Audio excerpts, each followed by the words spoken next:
So tonight we're going to be in John chapter 2. So give me a minute to turn.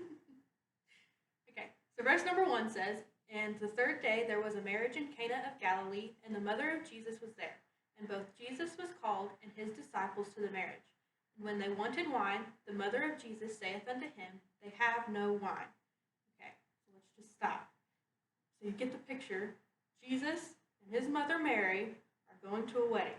If you've ever been to a wedding, you know you watch somebody get married, and then they have what is called a reception afterwards. And back then, reception was a lot bigger than probably today's receptions are. They celebrated basically all day, if not more than one day. So Jesus and his mother Mary have gone to this wedding.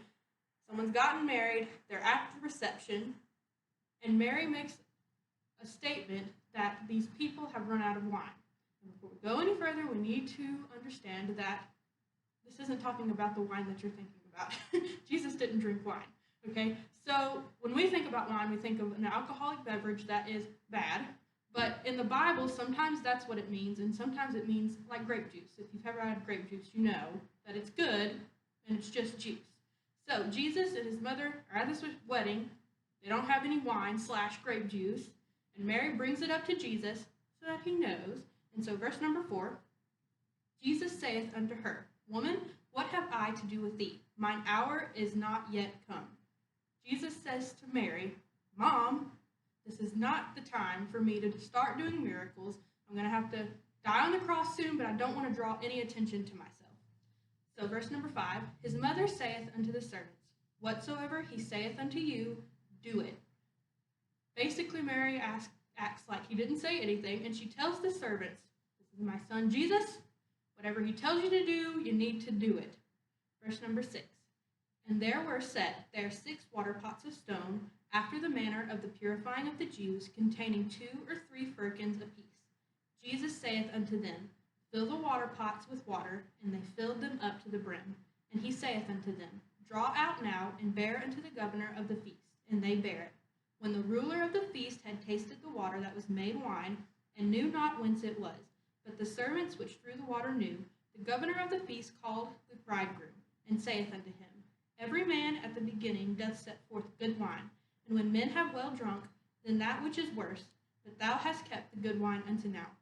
This beginning of miracles did Jesus in Cana of Galilee, and manifested forth his glory, and his disciples believed on him. Okay, so Jesus tells the servants, you need to go and get these water pots. Imagine a big pot made out of stone. Okay, they were supposed to put water in them, and the servants did exactly what Jesus said.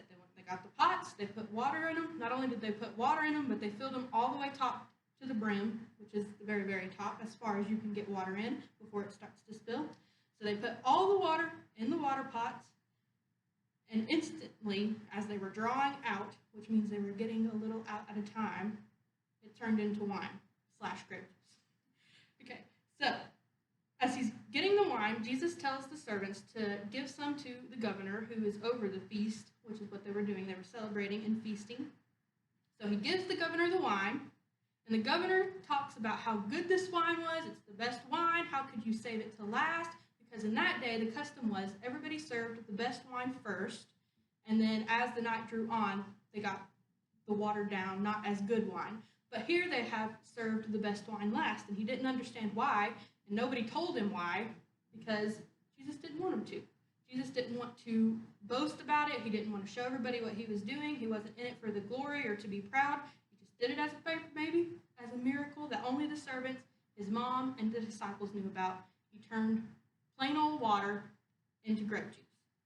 And that's basically the end of the lesson.